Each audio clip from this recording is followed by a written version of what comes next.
On the surface, it does seem like we make decisions and choices out of our own free will. But when we dig deeper, we realize that given the circumstances we make the only choice we possibly can based on our programming. For instance, you need to choose between two jobs. The interviewer at the first one squinted unpleasantly and reminded you of your father who used to beat you up. You didn't even notice that consciously, but your subconscious already made a decision to keep you away from this job. Now you are consciously stacking up pros and cons to have something tangible to justify your decision, all the way not even realizing that the decision has been made. In the end, of course, you choose the second job after having experienced quite a bit of worry, fear of making a mistake and indecision. It looks like you made the choosing out of your own free will, but did you really? And if not, if you were always going to end up with the second job, were the sleepless nights prior worth it? Granted, the above scenario is not the only way we make decisions. Here is another one. Consider a young man who is dating a few women and settles for the obviously wrong choice. Is he blind? Asks everyone. Why leave the sweet girl for that bitch? But why not? What choice did he have really? Assuming we all come here with a script, there are certain things we not only cannot avoid but we must experience in order to learn, grow and evolve.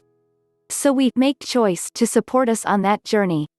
In reality, we don't have a say as to what is going to happen, especially when it comes to experiences that are going to challenge us to rise to higher levels of consciousness. Whether we do or not is a different matter. It is as if we are watching a movie where we play the main part.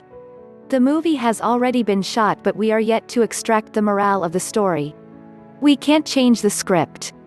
But we can keep reminding ourselves that we are observers. We can step back, gain perspective and learn from our own experiences projected on the screen. Thus, the young man is marrying the bitch not because he made the wrong decision. Their union was already in the movie and the only thing he is left with now is learn to trust his intuition, to not judge, to be more patient, etc. Not coincidentally, that bitch is most likely mirroring his own dark side and is helping him integrate his shadow and elevate his own game. So what should he do now? Get out of the marriage? If that's on the script, he will. But more importantly, the question here is not what to do but what to make out of it. What attitude is he going to have while watching his own movie? Is he going to watch it in fear, regret and bitterness, or is he going to stand in faith, trust, acceptance and unconditional love? He most certainly can't change the movie itself, but he can change his experience while he is watching it.